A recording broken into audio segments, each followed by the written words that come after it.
Aujourd'hui on se retrouve pour une vidéo sur les plages. On est sur les plages de Normandie, blocos à l'appui. Et aujourd'hui je ne suis pas seul pour parler de la faune marine. Salut! Salut à tous, moi c'est Alex de la chaîne YouTube Arthropsida. Je suis doctorant en biologie marine, actuellement en fin de doctorat. Et à côté de ça, j'anime la chaîne YouTube Arthropsida où je parle nature, zoologie de manière générale. Et plus spécialement, j'ai commencé en parlant de classification du monde animal et particulièrement les arthropodes, qui est le groupe le plus diversifié et qui me tient particulièrement à cœur. Et aujourd'hui, je suis là pour faire de l'estran, car à la base j'adore ça et en biomarine, c'est censé être un peu mon domaine d'expertise, même si je touche à tout et je suis pas expert non plus, mais on va essayer de voir des trucs sympas. Ok, alors le niveau de la mer est encore trop haut pour aller pêcher avec les épuisettes, là on peut le voir. Donc ce qu'on va faire en attendant, c'est qu'on va fouiller sur la laisse de mer. La laisse de mer, c'est la bande de dépôt que va rejeter la mer à chaque marée. Là sur la laisse de mer, on vient de trouver ceci. Si vous baladez sur la plage, on en trouve partout. Et souvent les gens ont tendance à dire qu'il s'agit d'une éponge de mer. Eh bien pas du tout. Il s'agit en réalité d'un paquet d'œufs et vous connaissez très bien l'animal qui a fait ça. Il s'agit du bussin, aussi appelé le bulot. On le surnomme aussi savon des mers car autrefois les marins l'utilisaient pour se laver les mains. Donc ça on le garde et je pense que Arthropsida pourra nous en dire plus tout à l'heure. Alors regardez ça, c'est aussi super intéressant. On pourrait croire qu'il s'agit d'algues, mais pas du tout. Ce sont des animaux, enfin de ce qu'il en reste. Il s'agit de bryozoaires, c'est une colonie de plein de petits animaux. Et là ce que nous avons trouvé, c'est un peu comme un squelette finalement. Ok, par rapport à tout ce qu'on a trouvé dans la laisse de mer, on a tout mélangé là dans cette petite boîte. Bon, on a ramassé ça en un peu plus d'une dizaine de minutes. Et je vais les classer d'une certaine manière. Voilà, j'ai fait 3 groupes. À chaque fois, il y a 2 choses dans chaque groupe. Dans le premier groupe, on a ici une ponte de bulot et des os de sèche. Le point commun entre ces deux choses-là, c'est qu'elles appartiennent tous les deux à des mollusques. Ça, c'est la ponte d'un gastéropode, en l'occurrence le bulot, Buccinum undatum. Et ça, c'est des os de sèche, la partie interne du squelette des sèches, Sepia officinalis, qui appartient donc à un céphalopode, qui sont tous les deux des mollusques. Ici, on a une capsule, un œuf de raie. Donc la raie qui est un vertébré, un poisson cartilagineux, elle appartient au même groupe que les requins notamment. Donc on ne peut pas déterminer forcément l'espèce ici, il faudrait avoir une clé d'identification. Mais on sait que ça appartient à la famille des ragidés, qui sont les raies les plus communes.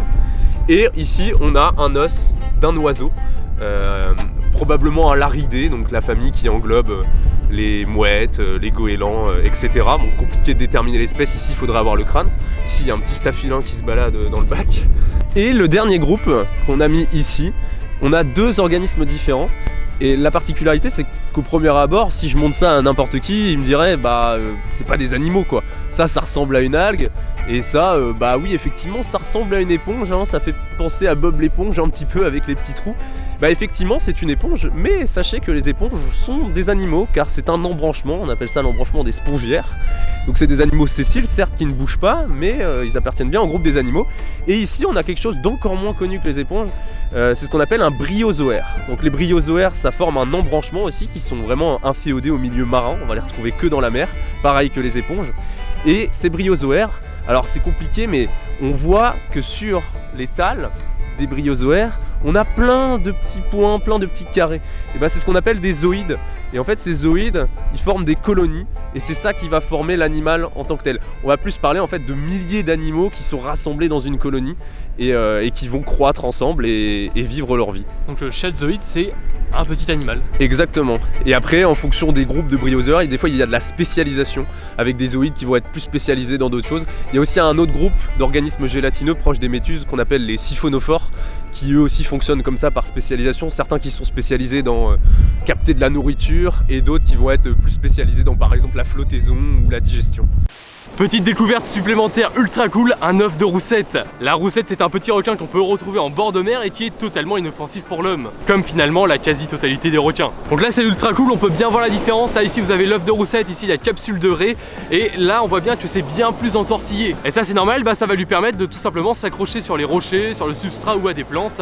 Et une fois que l'embryon aura fini son développement, la capsule petit à petit se décrochera et arrivera sur la laisse de mer. Ok, donc là on a quelques anémones tomates Les anémones tomates, comme les autres anémones, font partie des cnidaires, donc comme les méduses, les coraux, etc. Le truc de certains cnidaires, comme cette anémone, eh bien, c'est qu'elle possède une cellule signature. Elle est nommée la cnidocyte. Cette cellule, on va la retrouver par exemple pour notre anémone tomate sur ses tentacules, et une fois qu'une proie est agrippée, bah, ces cellules vont envoyer des substances urticantes à la proie. Et là, regardez, en dessous, il y en a une qui n'est pas rétractée. On voit bien ses tentacules. On rappelle, les anémones, elles peuvent se déplacer. Là, avec ces tentacules, elle peut attraper des petites proies pour ainsi les digérer. Alors il y a un truc ultra cool avec la patelle, on s'est rendu compte que plus la patelle vivait dans un milieu où la mer était agitée avec des grosses vagues, plus la patelle aura une coquille bien pointue, pas trop plate et assez haute. Une coquille plus pointue et plus effilée permettra tout simplement à la baleine de pas se prendre toute la pression des vagues sur lui. Là si on regarde sur nos patelles, leur coquille n'est pas forcément très pointue et très haute, donc la mer, là comme on peut le voir, n'est pas très agitée. Alors je vais pas vous en dire plus sur les patelles, on va aller rejoindre Arthropsida, il a trouvé pas mal d'autres mollusques qui va nous expliquer pas mal de choses. Donc là on a la Nucella lapidus. On pourrait croire que c'est un gastéropode tout gentil comme la petite littorine. Donc ici une littorine qui elle va manger des algues, qui va brouter des micro-algues. Sauf qu'en fait la Nucella, elle appartient à la famille des muricidés qu'on appelle les bigorneaux-perceurs. Car la Nucella c'est un carnivore. Et quand il y a des grosses populations de mucelles, ça pose problème à la mytiliculture ou aux ostréiculteurs. Parce qu'en fait la Nucella elle va manger des bivalves. Elle va percer un trou dans la coquille des moules et des huîtres et ensuite elle va aspirer le contenu. Donc ça c'est un prédateur ce truc là. Là du coup on a plusieurs espèces de gastéropodes. Quelles sont leurs différences? On a 4 espèces de gastéropodes. Ici on a la Nucella, donc j'en ai déjà parlé tout à l'heure. Ici on a ce qu'on appelle des gibules. Donc c'est des petits gastéropodes, vous voyez, avec des motifs un peu en zigzag. Donc il y a plusieurs espèces de gibules, c'est assez dur de les différencier. Il y a la gibule de Pennanti ou la gibule à ombilic, mais c'est vraiment des petits gastéropodes tout mimi. Ici on a la littorine, Littorina littorea, plus connue sous le nom de bigorneau. Donc franchement celui-là il est très connu, hein. Vous avez des amateurs de bigorneaux, on les trouve souvent chez le poissonnier dans les grands bacs. Donc c'est une littorine, hein. C'est on va dire le gastéropode par excellence sur l'estran. Et ici on en a un gros qui est camouflé, qui a une petite coupe de cheveux et qui est recouvert de bananes. C'est la patelle commune, Patella vulgata, qui est vraiment très bien fixée celle-là à son support, et je vais vous expliquer un petit peu pourquoi, parce que la patelle, elle a une particularité, c'est qu'elle fait un phénomène qu'on appelle le homing.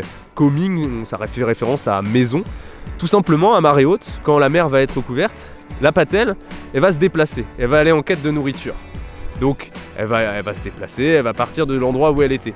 Mais elle va laisser une trace chimique, des phéromones en fait, tout le long de son parcours. Elle va aller se nourrir, manger des algues à différents spots, et quand la marée va redescendre, elle va retourner grâce à la trace chimique qu'elle a laissée, exactement au même endroit où elle était. Puisqu'en fait, sa coquille, elle épouse parfaitement les aspérités du rocher, la structure du terrain on va dire. Et ça lui permet en fait à marée basse de résister vraiment bien à la dessiccation. Elle va perdre le moins d'eau possible. Et plus la patelle elle va être haut sur l'estran, et plus elle va devoir performer dans cet exercice parce qu'elle va devoir résister le plus longtemps possible à la dessiccation. Donc si on en prend une et qu'on la met autre part, elle ne pourra pas retrouver son chemin. Elle sera perdue parce qu'il n'y aura plus la trace. Je pense que si on la met à une courte distance, ça peut aller, elle peut retrouver ici, mais sinon c'est le bordel. Et en fait, ce qui est marrant, c'est que les scientifiques, ils ont trouvé ça en faisant des marques sur les patelles, et ils se sont aperçus qu'en fait, elle revenait toujours au même endroit.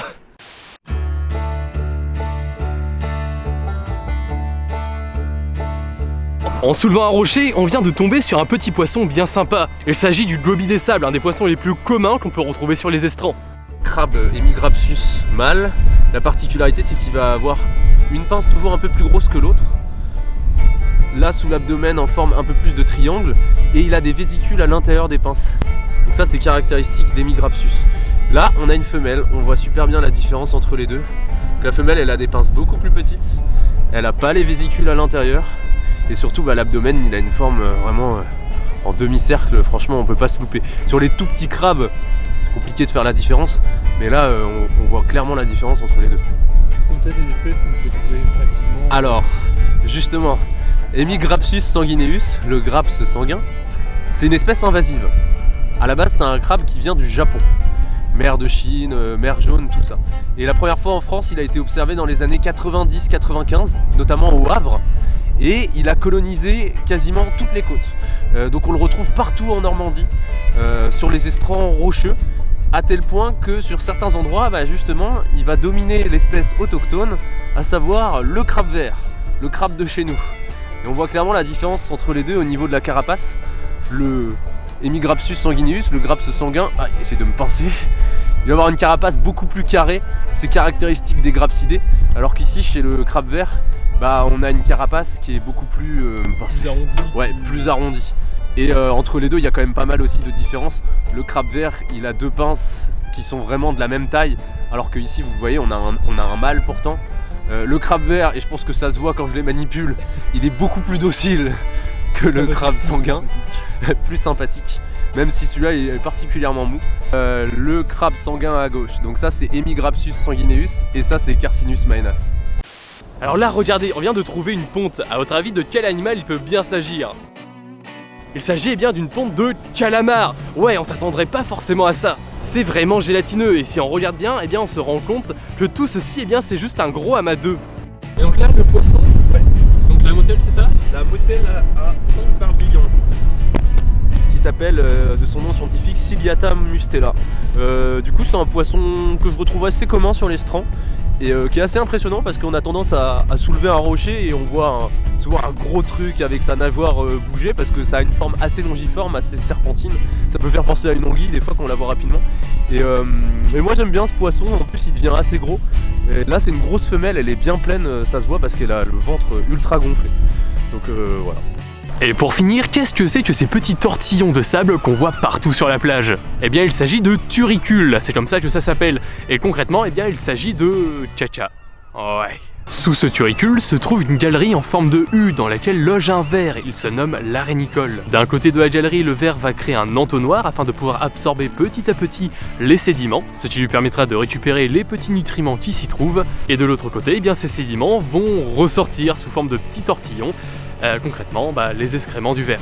Ce qui est important quand vous soulevez des rochers sur les strands, c'est de les remettre après. Parce que si vous les soulevez et que vous les remettez pas, toutes les algues qui ont mis des années à se développer d'un côté, elles vont mourir en dessous et de l'autre côté, il va falloir que ça se redéveloppe. Donc il y a une énorme perte de biodiversité à pas remettre un caillou. Donc il faut toujours le remettre une fois que vous l'avez soulevé. Bon, avec tout ça, on n'a absolument pas pensé à faire l'outro. Franchement, c'était une vidéo en bordure de mer bien sympa et ça faisait longtemps. Malgré quelques problèmes de micro, il a pas mal déconné. Je remercie Arthropsida pour les découvertes et les informations. N'hésitez pas à aller le suivre sur sa chaîne YouTube. Si vous aimez les vidéos naturalistes, vous allez kiffer. Comme quoi, la prochaine fois que vous vous baladez en bord de plage, regardez bien partout. Il y a toujours des choses à voir et à découvrir. Et quant à nous, eh bien, on se retrouve pour de prochaines vidéos.